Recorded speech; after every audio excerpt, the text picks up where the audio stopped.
Yes, welcome back. So I'm moving towards the end of the poem. So again, if you try to have a look at the text, you'll find that the poem ends with a bundle of quotations from different books, and you'll find quotations from Pagaterio by Dante, then Parvigilium Veneris.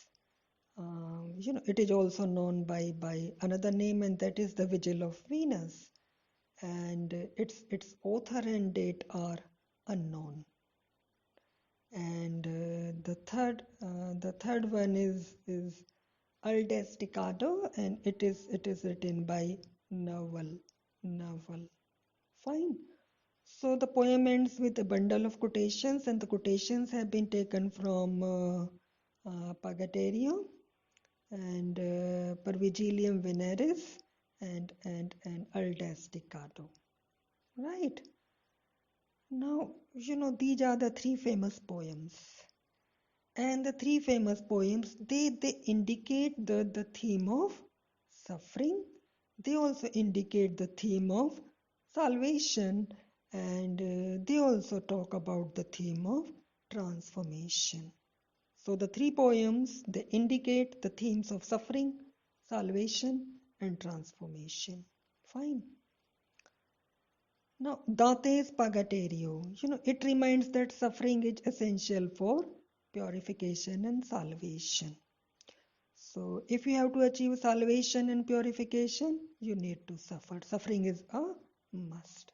And this idea has been presented by Dante in Purgatorio, right? Then, if you remember the story of Philomela, it also renders the same message that transformation is possible through suffering only. Fine.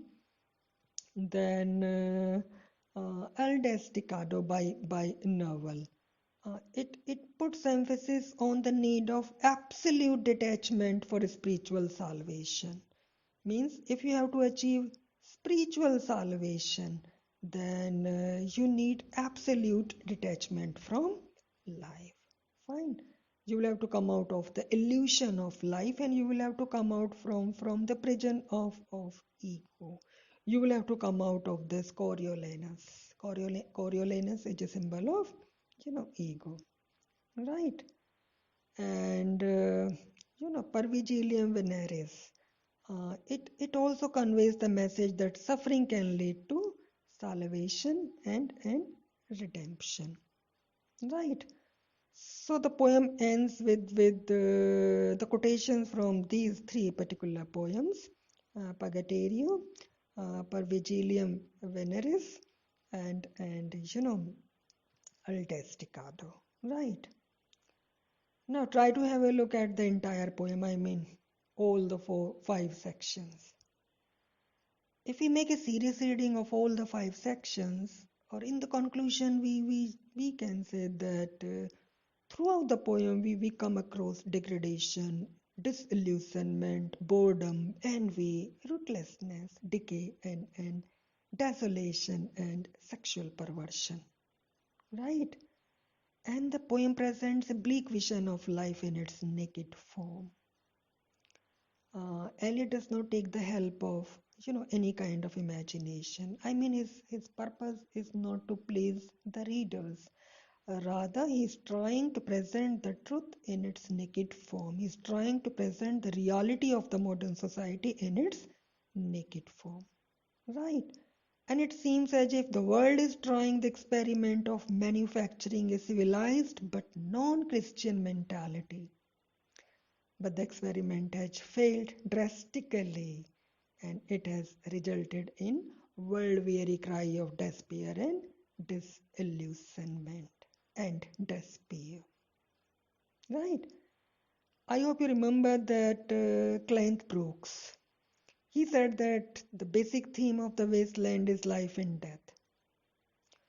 So here, after reading the complete poem, we can say that Brooks' idea that the basic theme of the wasteland is life and death, it seems to fit the entire poem, as people in the modern society are physically alive, but spiritually they are dead. And theirs is a death in life like situation. And I hope you remember the epigraph of the poem. And it has been taken from Satyricon by Petronius. So it also conveys the idea of death in life like situation.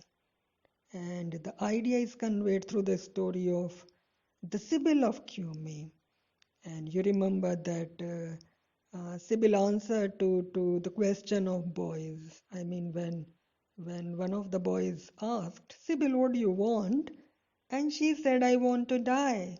So this exactly is the situation of human beings in the modern society. Why? They feel so lost and alienated that their wish, like that of the Sibyl of Cumae, is to die. Fine.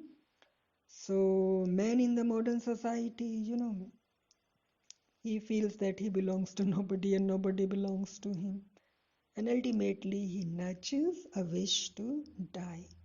But Eliot ends the poem on an optimistic note where he shows the way to salvation through the statements of the Prajapati.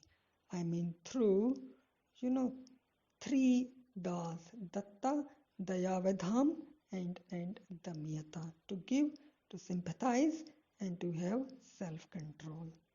So if we follow the ways suggested by the Prajapati or by the Almighty, I think there is a certain possibility for regeneration and salvation. And the poem ends finally on a promise of life and resurrection, provided we give our life to some noble cause, we sympathize, and we develop self-control. And if we do so, means if we give our life to some noble cause, if we sympathize, and if we develop self-control, then there'll be Shanti, Shanti, Shanti. So this is the end of the poem, and in the next clip I'll be coming with some questions. I have tried my best to clarify the poem. I don't know how much you have got it, but let me hope something positive from your side. And in case you have some queries, please let me know. Thank you and good day.